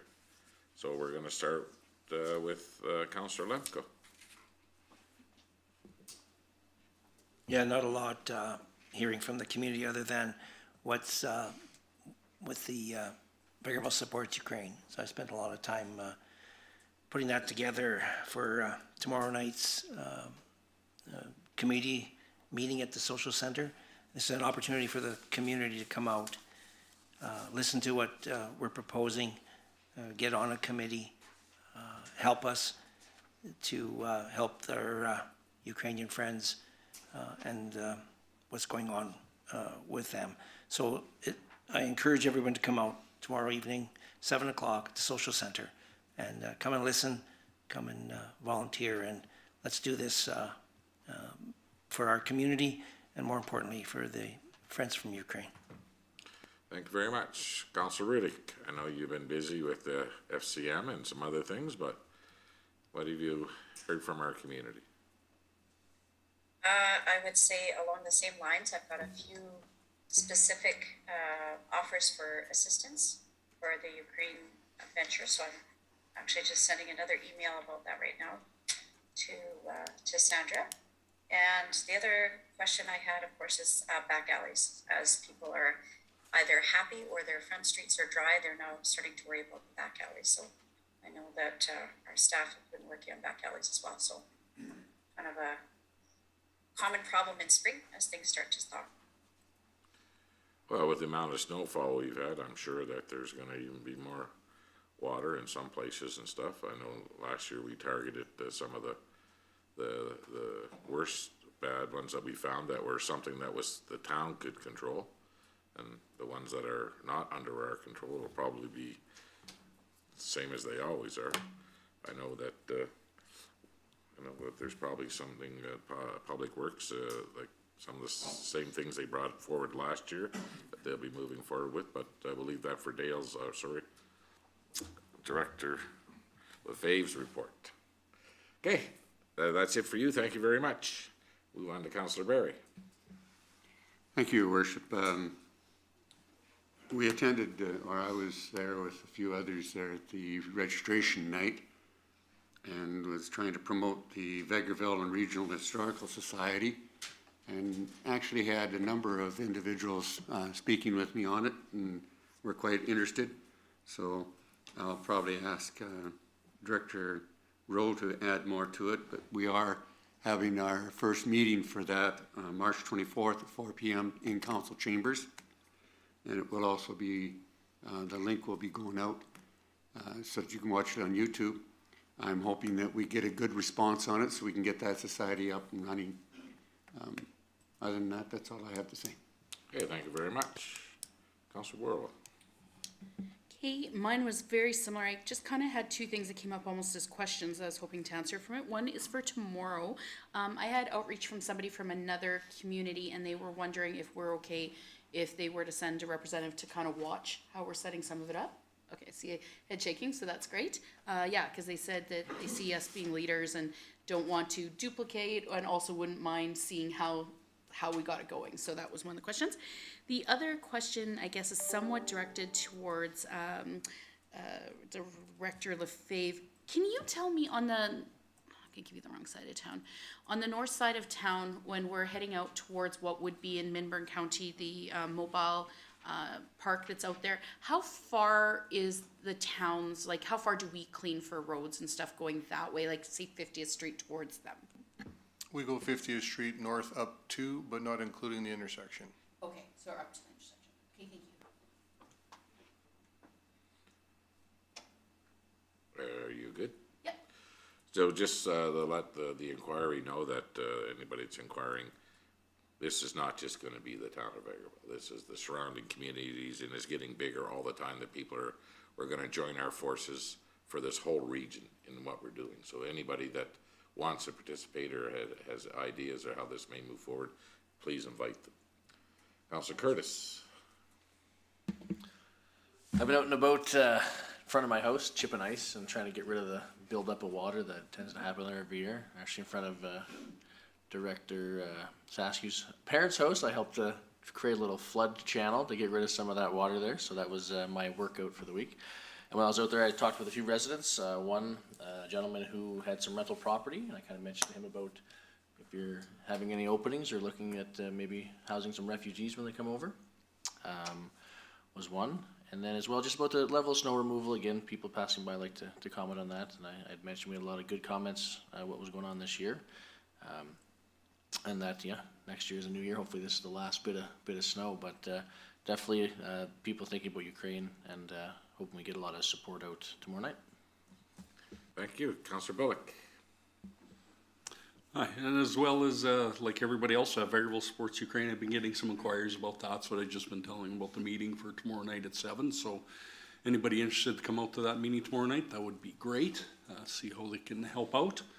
Also, just, you know, general talking people, yeah, the snow and snow upcoming comes up to topic and stuff like that. And it's melting. We're all going to get through this. It's not such a big deal. And I've noticed just with the Ukraine stuff and some of the people they talk in passing, you can see stress levels are up because some people are deeply connected to the region. So probably just like for the community, just to, you know, no matter what side of the fence or who you're talking to on this, just have an open ear for your fellow man and fellow woman. Just be there to listen, because sometimes they just need to talk.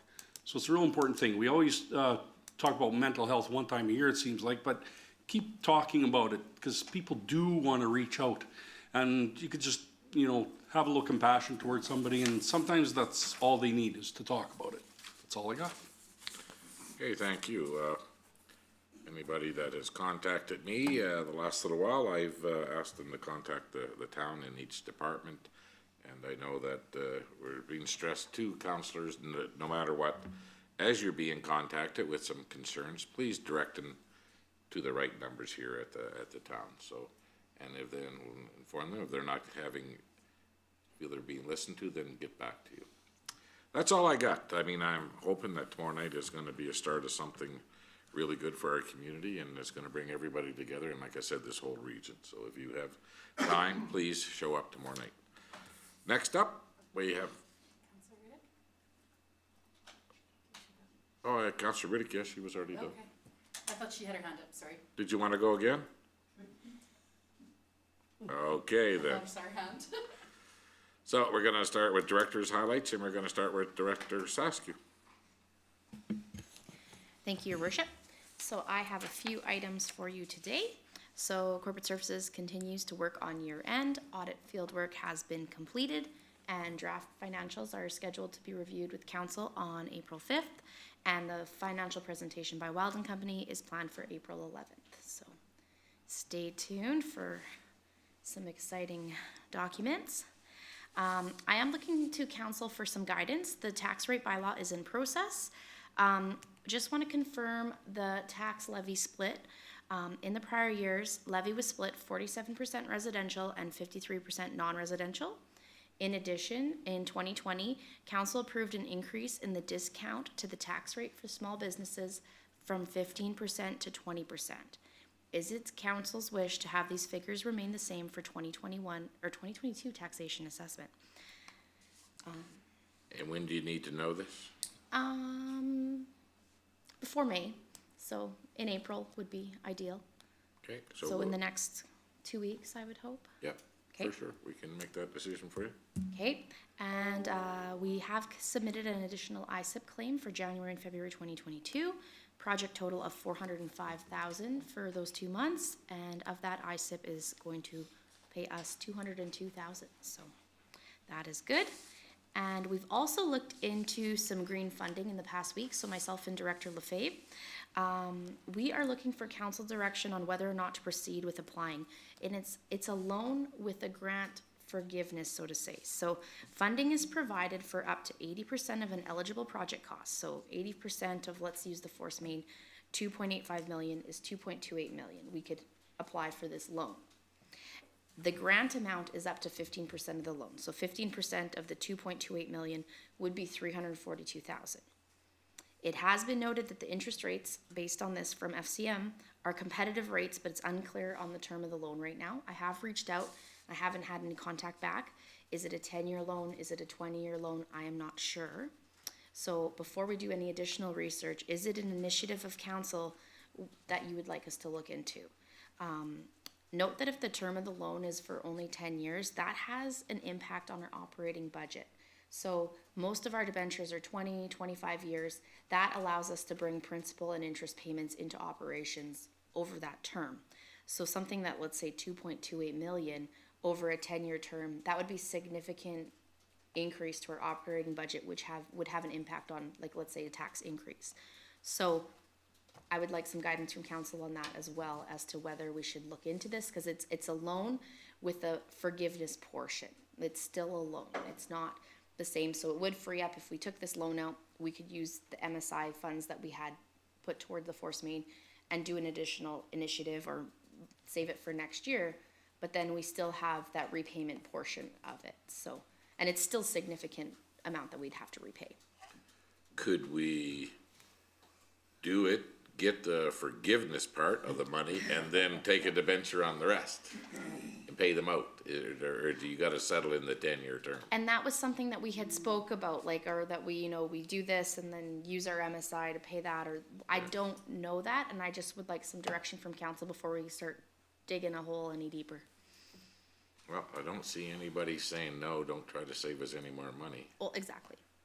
So let's get some details on it. I mean, thanks for digging it up, you and Director Lefebvre, and let's see how we fit into this, so. Okay, thank you. Excellent. It gives us minor details. Well, and it's through FCM? That, it is through FCM, yes. Well, the forgiveness part, if we get somebody like the president, You're right. No collusion. he might be able to score big here. Okay, that's what you got? That's what I have. Thank you very much for your report. Thank you. Next up, Director Lefebvre. Yeah. Thank you, Worship. We may as well talk about it right openly. Is our snow, ice, morning, slush, snot in the afternoons. As you can appreciate, this does bring challenges again with this type of season. Tomorrow's gonna be worse because we're not gonna hit a freezing point. So right now, what we're doing is we're going out in the mornings, we're hitting some of the streets, and some of them are very bad, especially when they're frozen overnight. We're trying to get them cleaned up in the mornings, but by, like this morning wasn't even noon, and the snow is so wet, the blower just plugs every time you try and move. So then we switch gears and go hit the back lanes and try and clean those up while we're steaming. Also, the snow haul sites in the morning are accessible until maybe noonish, but right now we can't even get in, and we won't get into them tomorrow. So it's fine to get the snow in the box of the truck, but we talked at the last presentation about how many snow haul sites we had. We have more than when that presentation happened, and what we have is very congested. We even worked with the County of Minburn, Norman Duet, he's the new Graham Shell, the new supervisor for the County of Minburn, their public works. So we're working with them on, it's a portion of their land, but it's our right of way along the landfill road. And we've got some room to put it there. The idea behind that is we can get the trucks to dump while they're on the cold mix, and then we can take equipment and push it off in. So, because the trucks are stuck, we can't move. It's just tough this time of year. And of course, all we needed was another little dump of snow for Sunday morning. So that is what we're doing. The next, if there's any questions on it, I can answer them. We're taking complaints. Jameson is, our website is getting, I think on Monday morning, we had 4 or 5 requests through the website for concerns. They're all contacted back. If they leave an email address, it's by email. If they leave a phone number, it's by phone number. One left nothing. He was extremely not happy. And we contact them and let them know where we're at, and we are hitting the worst ones that we can prioritize on the list in the mornings. That's why production seems slow is because that's what we're facing. And the same old thing, and I'm not gonna whine too much, but you lose one gravel truck because the turbo is out of it, and there's not a used one in the country because everybody else is on them, and we can't even find a place to source a new one. We have no idea when that truck's gonna roll again, and that's just the way it is in today's time, just what it is. On a better note, the municipal development plan is being fired back up. It was being dusted off in 2019, and we've, throughout the COVID, obviously no meeting and things like that, where we are back up and dusting it off, and there was some money that we kept put into reserves in 2019. It sat there until now, till this budget season. We pulled it out. We began the process with the municipal development plan. So that'll be good to get that up and running. It's a requirement by the MGA and the new council out. The municipal development plan is what guides our community to future growth and development, where it would be, where commercial goes, where residential goes. It instills the fact that if you're gonna have a subdivision or a residential something here, you don't run small lines to feed it, even though that makes sense, because you have to think large, long-term, that down the road there could be 500 houses tying into this main, so all of that planning comes in. What's really nice this time is we have a lot of involvement from Bob Levco, our economic development.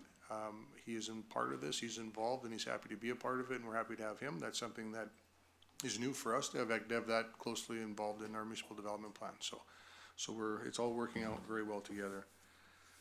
Inline construction for Prosperity Park. If you've been out there last week, they started dropping off some equipment. I went out there yesterday morning and this morning, and there's 3 buggies, there's an earth mover, there's rock trucks, there's 2 trackles, there's a dozer, so they are getting ramped up, and they want to start next month. We're already lining up a pre-construction meeting to get a better schedule off them. I know that it's wet, mud, and the ground's frozen, but this is what these guys do, and if they're gonna peel the top layer off and let the sun hit it and melt it, they could be into business before just letting it do naturally. So that's what I wanna find out with the pre-construction meeting, but we're just setting that up. So instead of waiting until June start, if we can get an April start or sometime in April, that's excellent for our program and our project. I've also stepping forward with MPE, and we are starting the Class C cost assessment on our Part 2 of Phase 1 of Foxview. It's just time to just get rolling. There's some funding for it. Let's see what we got, because it's our next steps is obviously Phase 2, the way things are going. It's really good news. I'm happy to see the new residential subdivision has interest and some sales, and we got some building permits, and I'd like to tell the whole public, get them while they're hot, because it's starting to move, so it's really exciting. That would be my director's report, unless we have any questions from council. Anybody got any questions? Go ahead. Not really a question, but just, I'm happy to hear the complaint side of things is working on the website, and people are getting that bounce back email, and you guys are getting back to them in a good amount of time. I think that's really important, so kudos to everybody that worked on that side of that. Okay, well, just to everybody watching, I mean, we know that this time of year, especially when the snow's this wet, that we can't push it through the blower, and we can pile it on the edge of the street, and it's just gonna run into somebody's basement eventually, so everybody's be as patient as they can right now. It's not like they're not trying. I know we're steaming catch basins out all over town. The water storm sewers freezing, and it's just the way it is this time of year, so we can only do what we can do. Question on Part 2 of Foxview. So when this Class C Yes. is done, we could share that with the public, correct? We can. Like if there was somebody interested in buying that land and pushing this out to a private developer, we could certainly use that as a selling point. Yep, for sure. Okay. Perfect. Thank you very much. Next up, Director Rowe. Thank you, Worship.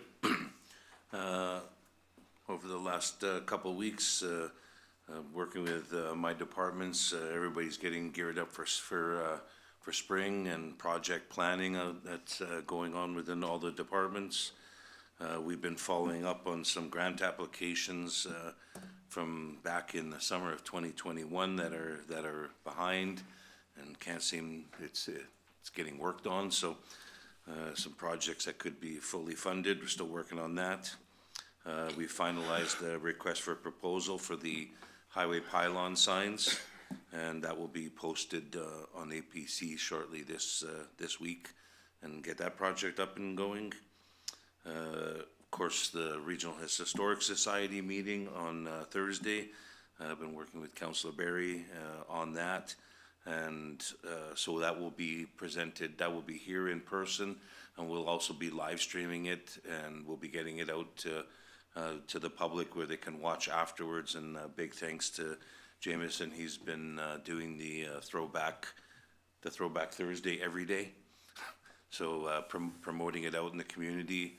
We've been getting lots of emails about interest and just asking what it's about. So and if I could encourage all the members of council, if you know somebody in the community that would be a good person on this committee. I mean, you guys have the wheelhouse of fantastic people out in the community, so certainly get them to watch or contact us.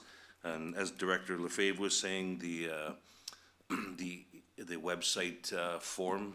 I've been getting a few too, not terrible complaints, but questions and comments. I think it's a fabulous tool, and I think it's something that we should continue to keep promoting and getting people to post on that, because it is a very, very simple way, and it's instantaneous that we can respond back to these to our citizens, and with whether it's a complaint or something good or even just a question. So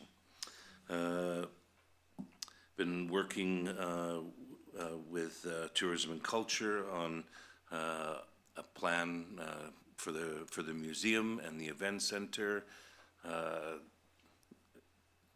The event center, we're going to be getting that marketed out to the public here shortly, and get it rented this summer.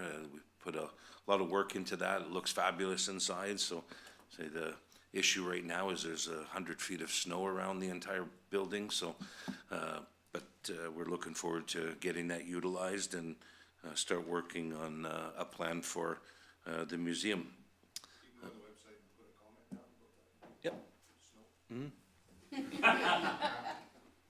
I'll tell you what the department director told me about the snow at the museum. We will be having our first town safety meeting May 4th, so I'll be sending out a calendar notice to all of council so that Councillor Barry can get back to his pancakes and sausages, and so we're planning for that. So that calendar notice will be coming out to council, and that's about it for me. Thank you. Any questions? Seeing none, we'll move over to the CAO highlights. Thank you, Your Worship. So two things I'd just like to touch on for my highlights in addition to the items that were on the written report there today. Firstly being the strategic planning session we did with council. Just like to extend my thanks to everyone for that session. I know Friday there was a marathon night, and we went to practically midnight, but covered a lot of ground. I was super happy with the collaborative discussion and the way everybody was able to share ideas, and at the end of the day we got it done, and I think there's the foundation there for a really good strategic plan. I did present it to senior staff in our SLG meeting here, and so we're starting to work towards that initiative. Secondly would be the employee satisfaction survey, and I'd like to thank Director Saskew and our communications and marketing manager for helping us with that initiative.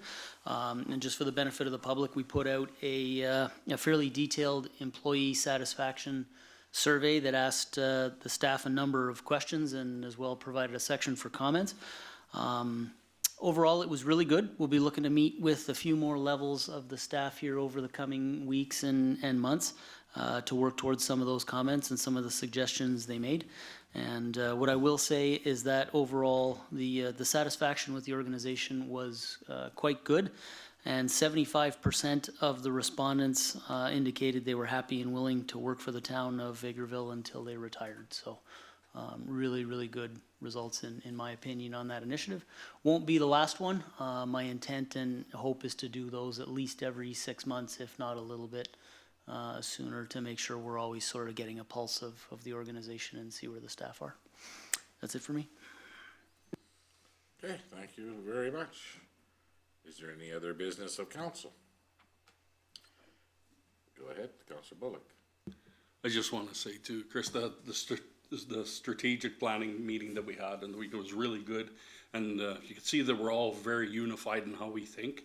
So I think we're in good hands going forward here. So I'd like to say kudos to our new CAO. So we're in good shape going ahead. Okay.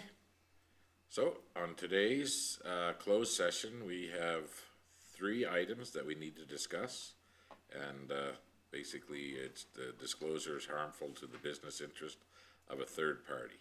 So at this time, I would entertain a motion to go into closed session. Go ahead, Councillor. We already talked about, that's just upcoming events. I mean, of course, we encourage everybody to show up tomorrow night, but go ahead, Chris. Yeah, thank you, Worship. Just the number 14 there, the action items report 2. Oh, I forgot it again. I put so much time into this. I know. Sorry about that. Not necessarily an opportunity to open it up Okay, for so next discussion, time when you're but, doing your, you bring this right into your highlights, right okay? into the highlights, will do. Because I'll just Will cut do. you off again, so. So, so just wanted to, for this one, I put a quick memo in, along with the 2 action item reports, and I think I'll do that sort of procedurally going forward.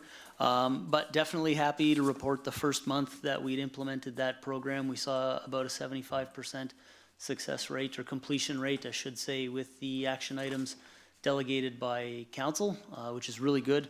Super happy we're able to look and track at it, or track all these items now this way. So the process going forward will be to just put a quick memo report there at the rollover month, and then we're removing most of the completed items, rolling them over into the following month. You'll notice the list on the left, or the numbers on the left aren't in proper order. That's the order they are on the master one. And so what I'll be doing at the end of the year too is providing a report with everything for council, just to summarize, you know. So hey, throughout the year, we tackled 100, 200, whatever that number ends up being, and then a running total. And so, yeah, you know, happy to discuss any of the individual items, but just to speak on the process, essentially, if you guys are happy with it at this point, I am too. I think this is achieving the objective for it. So. Any comments? Go ahead, Councillor Barry. Thank you, Your Worship. I would certainly say that I appreciate it. It really does keep us abreast of what we have been discussing and what status it's in. So I really like it. It's good. Thank you. Councillor Curtis. Thank you. Yeah, again, I actually enjoy this one. That's kind of narrows it down to ongoing. Then I'm guessing these are ones that were just recently completed? Yeah. No, that's perfect. No, I'm liking it. I like having the analytics in front of me, so it's good. Okay. From henceforth, in the CAO highlights, this will be part of your presentation. Very good. Okay, so at this time, I would take a motion to go into closed session, and Councillor Bullock says he'd like to make that motion. All those in favor? Carried.